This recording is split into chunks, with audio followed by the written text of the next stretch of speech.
On va souhaiter la bienvenue à tout le monde pour cette conférence sur les rêves. Donc, comme à l'accoutume, on va avoir le soutien technique. Ce soir, avec nous, on va avoir le privilège d'avoir Niena. Donc, s'il y a n'importe quoi, que ce soit au niveau du son, que l'image affiche ou peu importe, là, au niveau technique, c'est la spécialiste. Moi, je vais donner le contenu de la conférence au niveau de la voyance et tout ça.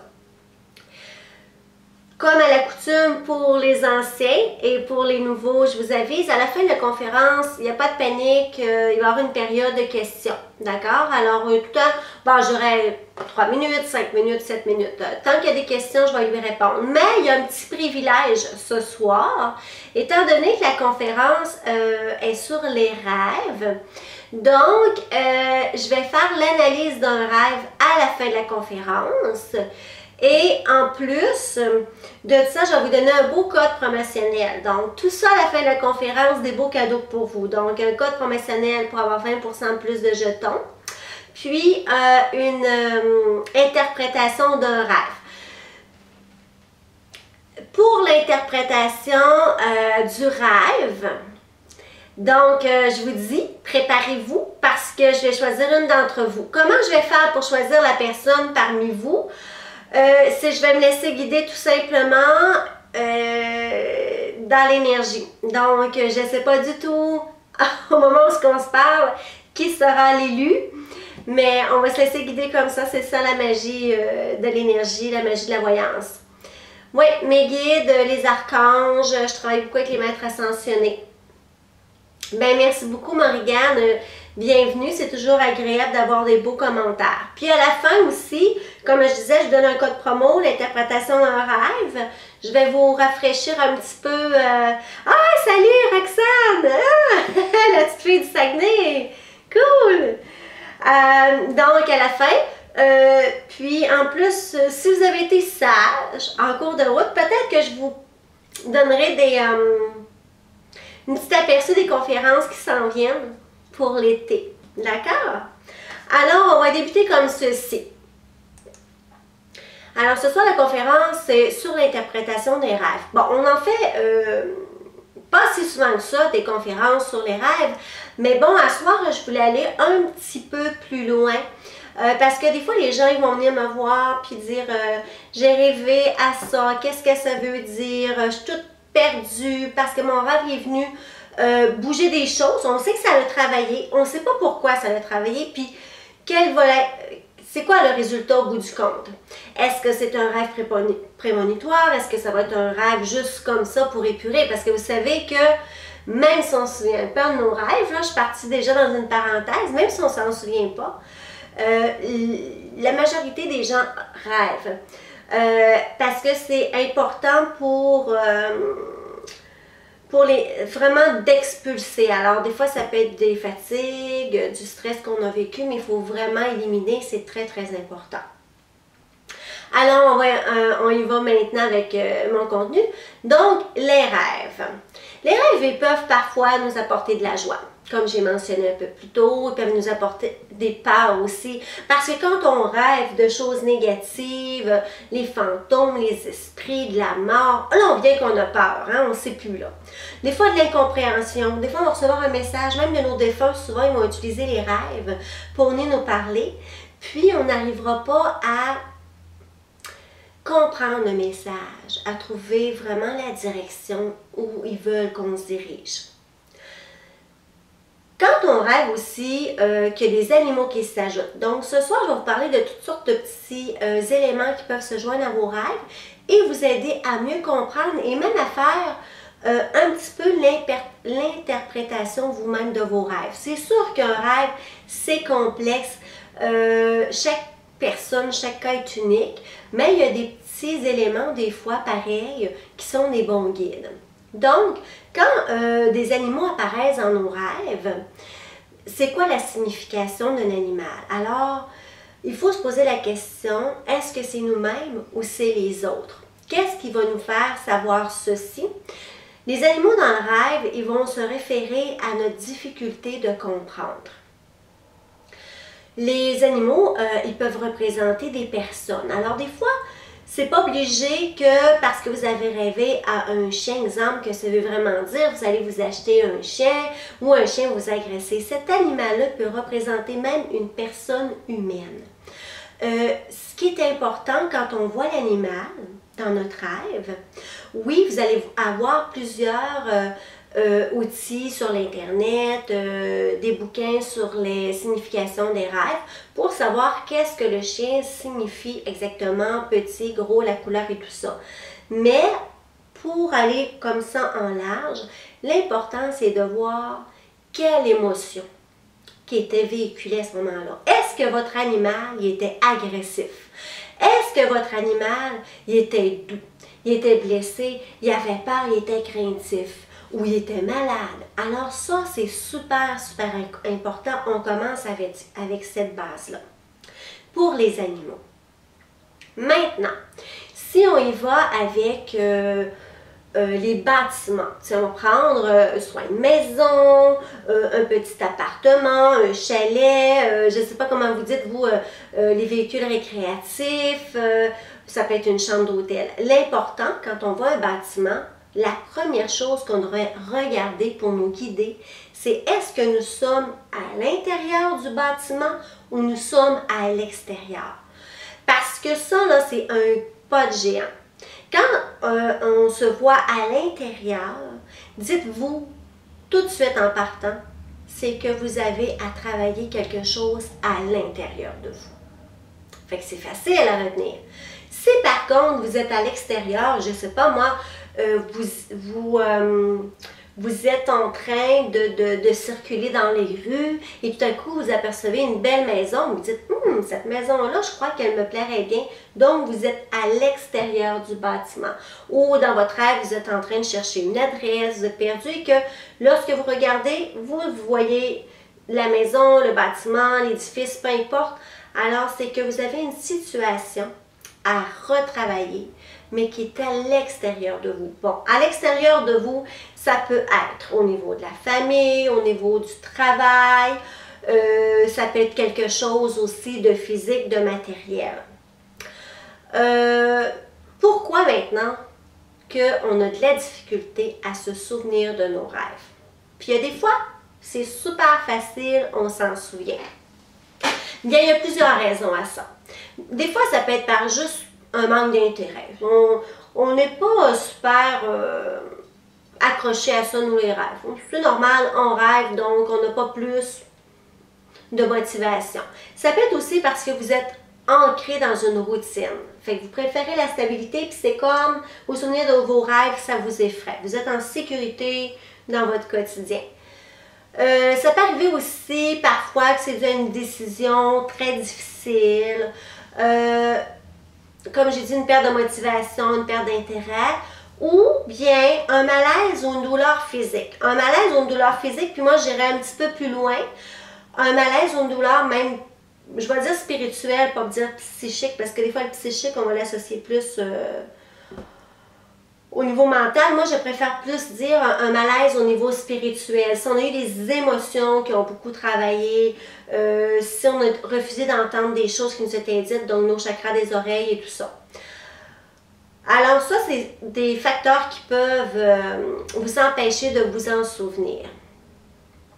Pourquoi on refait souvent le même rêve? Ah, ça, cette question-là, on se la pose souvent, puis elle vient vraiment nous travailler à l'intérieur de nous parce qu'on veut comprendre le pourquoi.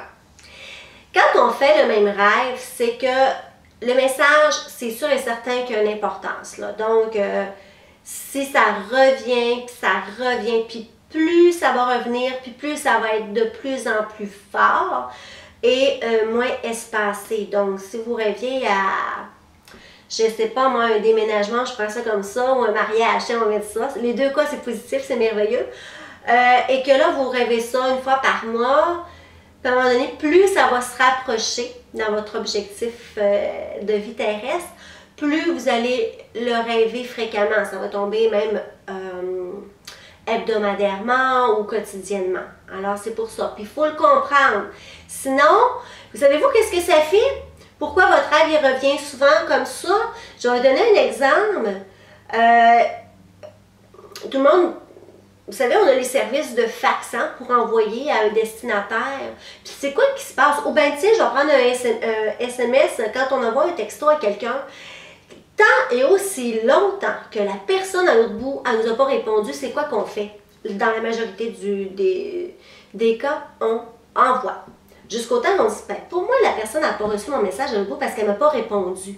Bien, votre rêve, c'est la même chose. Tant qu'il ne ressent pas un changement ou une réceptivité de votre part, il va vous envoyer ça, un message, tant aussi longtemps. La même chose comme quand vous envoyez un message texte ou que vous envoyez un fax. Lui, il a besoin de savoir que vous lisez. C'est beau, là. Je l'ai reçu le message. Je ne le comprends pas tout à fait, là, mais je l'ai reçu. Donc, à un moment donné, ça va s'éclaircir un petit peu plus aussi. Donc, c'est pas parce que le message ou le rêve se présente souvent que c'est quelque chose de grave. Donc, on peut enlever cette grosse crainte-là. Ça peut arriver la répétition lorsqu'on a une grosse remise en question. Ça peut être une transition. Vous savez, des fois, quand on part de l'adolescence à l'âge adulte, il y a des rêves qui vont revenir souvent parce qu'on est en train de faire un changement. Un changement au niveau physique, un changement au niveau vibratoire. Ça peut être aussi un rêve qui vient nous protéger contre certaines erreurs qu'on pourrait faire, qui veut qu'on évite. Puis en le sachant, ben, ça va nous éviter des petits soucis. Fait que des fois, c'est pas dramatique, c'est pas grave. C'est juste que on peut demander des fois à nos guides, ben, fais donc que ça soit un petit peu plus facile pour moi. Ben, en faisant que ça soit un petit peu plus facile, en demandant ça, lui, il envoie des rêves pour vous éviter justement. Je prends un petit exemple comme ça. Vous rêvez que faut pas vous preniez votre voiture, je sais pas moi, pour telle occasion. Là, partez pas en panique de dire c'est peut-être parce que je nécessitais. Non, ça peut arriver que cette journée-là, il y a quelque chose sur la chaussée, que vous soyez bloqué dans le trafic ou tout simplement vous pédez sur quelque chose et il y a une crevaison. C'est rien de dramatique, mais ça va un petit peu ralentir votre journée, changer vos plans et apporter quelque chose de moins agréable que vous pourriez éviter. Autre question souvent qui nous est demandée. Est-ce que notre rêve fait partie du présent, du passé ou du futur? Moi, je vais vous dire que quand on rêve, notre rêve, il contient les trois éléments. Il contient les trois aspects. Donc, on va avoir le passé, le présent, le futur. On va voyager comme ça, parce que le rêve, c'est vraiment un voyage. Ce qui est important, par contre, au niveau du temps, pour le savoir, c'est que si jamais dans votre rêve, vous regardez toujours vers l'arrière, vous êtes porté ou que vous reculez, comme ça, donc ça va être quelque chose qui est relié à votre passé. Si au contraire, que vous voyez une personne qui est face à vous, mais que vous avez l'impression qu'elle ne vous voit pas, qu'elle ne vous regarde pas, qu'elle regarde au loin. Alors, c'est que ça parle de futur. Parce que normalement, le présent, quand on rêve, sûrement que vous avez des anecdotes ou des expériences que vous l'avez déjà ressenties. Quand on est dans le présent, quand on se réveille, là, on vient avec l'émotion, là, comme ça, on l'a vécu, là, on était vraiment dans le présent, là, puis on a comme la difficulté à faire la différence de non, je rêvais, là, finalement, ça ne s'est pas passé pour de vrai. Hein? On a vraiment cette sensation-là. Alors, ça peut être un petit guide au niveau du temps. Maintenant, la différence entre voir une personne, l'entendre et la sentir sans la voir. Si vous voyez une personne, la signification que ça va vous apporter, c'est que vous allez découvrir que vous avez des points en commun, souvent l'effet miroir. Donc, la personne que vous allez voir, si vous y trouvez des belles qualités, c'est que ces qualités-là, vous les possédez. Si vous voyez l'aspect négatif, bien, vous le possédez aussi. Coudonc, c'est comme ça fonctionne. Si vous voyez la personne et que vous l'entendez, alors ce que ça veut dire, c'est qu'il y a une réalité que vous refusez d'admettre. Et cette réalité-là vous dérange, puis c'est comme si vous jouez à l'autruche. Vous ne voulez pas la voir, vous ne voulez pas admettre que ça se passe. Si par contre, vous faites juste entendre la personne, Là, par exemple, il faut porter une attention spéciale. Ça veut dire qu'il y a un avertissement qui est quand même assez sévère qui se passe autour de vous. Là, il faut que vous soyez en état d'alerte. Vraiment. On ne parle pas toujours de dramatique, mais il faut que vous soyez alerte. Parce que ça peut être quelque chose que quelqu'un peut vous nuire. Voyez-vous, c'est pas toujours, on ne parle pas toujours de décès puis d'accident, mais ça peut être... Il faut être vigilant sur ses gardes. Si par contre, dans vos rêves, vous ressentez une présence qui est non visible, vous ne la voyez pas, mais vous savez qu'il y a quelqu'un là. Vous le ressentez, mais c'est ça. Ça veut dire qu'il y a une partie de votre rêve qui porte un lien sur c'est quoi qui vous unit avec cette personne-là et aussi qui va parler de votre côté masculin, votre côté féminin qui est à travailler. Donc, il faut vraiment faire un bilan intérieur, puis un côté de ces deux-là qui est en débalancement, qui est plus fort que l'autre. Ensuite, si ce sont des personnes que vous connaissez qui apparaissent dans vos rêves, parce que souvent il va en avoir, ça vient compliquer un peu le rêve. Quand c'est des étrangers, c'est vraiment ce que je viens de vous décrire. Donc, la personne étrangère que vous voyez, c'est l'effet miroir. Fait que ce qui est bien chez elle que vous voyez, c'est-à-dire vous le possédez, et ce qui est moins bien, vous le possédez aussi. Par contre, quand on tombe avec des personnes que l'on connaît, là, c'est un petit peu plus complexe. Fait que je vous ai préparé une petite liste pour vous guider. C'est vraiment un aperçu. Alors, on va aller avec ceux qui sont le plus fréquents. Alors, si vous voyez un grand-père, bien ça veut dire que vous entretenez une philosophie ou une méthode là, qui est démodée. Changez vos habitudes, changez votre façon de faire. Parce que des fois, je sais pas comment je pourrais dire ça, mais vous avez toujours eu l'habitude de, je sais pas moi, cuisiner tel plat de telle manière et c'est comme ça que vous l'avez pris, puis vous ne démordez pas, vous ne voulez pas changer. Là, je prends un exemple bien comique, mais ajoutez un petit peu de piquant là, dans votre vie, là, modifiez certaines choses, un petit peu plus d'ouverture. Si vous voyez votre père, alors ça, le père va représenter une attitude de soumission. Hein? Vraiment, là, on a un petit peu peur, on a des petites craintes, on n'ose pas prendre notre place, hein? On a peur de se faire réprimander. Si par contre, vous voyez votre maman, votre mère, c'est-à-dire que vous avez le grand sens de dévouement. Donc, vous donnez, peut-être pas ça que je pourrais dire, là, je voulais dire donner généreusement, mais tout le monde a en quelque part un don généreux, mais c'est vraiment dévoué. Alors, des fois, ça peut être pour des causes ou des associations quelconques. Si vous voyez votre frère, vous allez faire des actions qui sont non affectives. Donc, vous êtes une personne qui va être facile à se détacher. Vous allez faire des actions, mais ça ne vient pas trop jouer dans vos émotions. Si vous voyez votre sœur, encore là, ça vient un petit peu comme chercher le grand-père, mais c'est plus une idée. Tantôt, je vous parlais d'une méthode. Bon, vous avez l'habitude de faire votre gâteau de telle manière. Là, c'est plus des idées, moins d'ouverture d'esprit. Donc, si quelqu'un vous dit ah, tu irais essayer ce nouveau resto-là, super intéressant, ou vous avez envie de rénover, la personne vous apporte ses idées, vous êtes comme ouais, c'est correct. Vous êtes fermé à ces idées. Si vous voyez un copain, c'est qu'il y a beaucoup de solidarité. Vous êtes solidaire, mais alentour de vous, vous avez des bonnes personnes aussi qui vous apportent cette solidarité-là. Si vous voyez une copine, là, à ce moment-là, il faut faire attention parce que soit vous portez trop jugement ou on va porter jugement à votre égard. Ça, c'est pour des personnes spécifiques, comme je vous dis. Mais à un moment donné, on peut aller un peu plus loin. Là, on peut toujours, hein, l'énergie, tout ce monde spirituel-là est très, très vaste. On a beaucoup de choses à s'amuser. Est-ce que l'âge des personnes est important dans nos rêves? Moi, je vais vous répondre oui.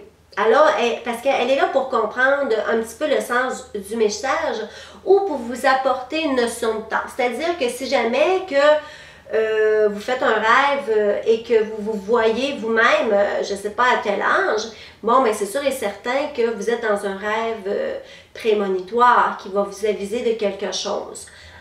Si par contre vous rêvez que vous vous revoyez à l'âge de 7 ans, 10 ans, 12 ans, bien là, par le fait même, vous savez que vous êtes retourné dans le passé, vous n'avez pas besoin d'autant de questionnements à l'intérieur. Alors oui, la notion du temps a une certaine importance, mais il ne faut pas lui donner toute l'importance non plus.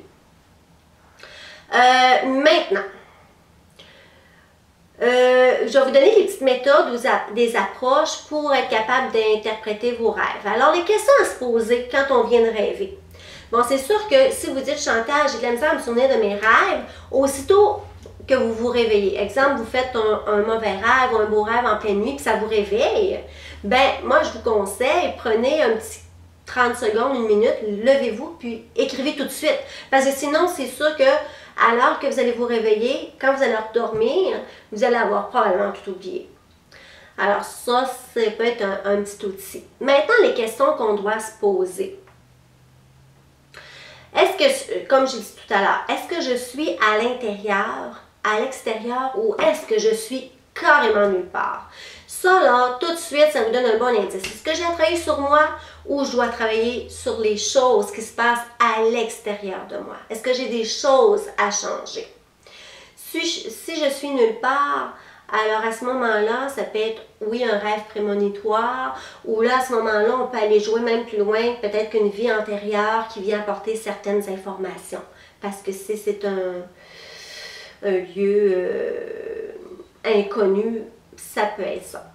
Ensuite, à quel endroit suis-je exactement? Donc, comme je viens de dire, est-ce que c'est une ville que vous connaissez, un pays, dans un endroit connu, inconnu? Parce que ça peut être le pays. Vous le connaissez, le pays, mais dans une nouvelle ville. Alors, encore là, c'est à prendre en considération. Mais pour quelle raison? Il faut vous poser pour quelle raison que vous êtes là. Donc, ça va vous aider à vous rappeler de votre rêve. Quand j'étais à l'intérieur de cette maison-là, et juste à poser la question pour quelle raison j'étais là, et là, vous allez voir que ça va travailler ici. Ça va défiler pour vous apporter les réponses. Et là, vous allez savoir qu'est-ce qui se passe exactement. Autre chose que j'aime beaucoup poser, moi, lors de rêve, c'est quelle était ma réaction? Est-ce que j'étais angoissée? Est-ce que j'avais peur? Est-ce que je me sentais bien? Comment je me sentais? L'autre question aussi qu'on peut se poser, est-ce que j'ai posé des gestes ou des actions à ce moment-là? Et encore là, cette question-là va faire défiler plein de détails, plein d'informations. Juste à poser la question, là, puis continuez avec vos occupations, puis vous allez voir en cours de route, vous allez dire « Oui, je me revois, je sais pas, moi j'étais en train d'écrire. » Mais là, ce n'est pas encore qu'est-ce que vous écriviez, ou vous écriviez peut-être, mais là, vous vous rappelez, vous écriviez. Et là, ce détail-là, ça va être un détail important qui va apporter la suite. Quelle direction dois-je prendre?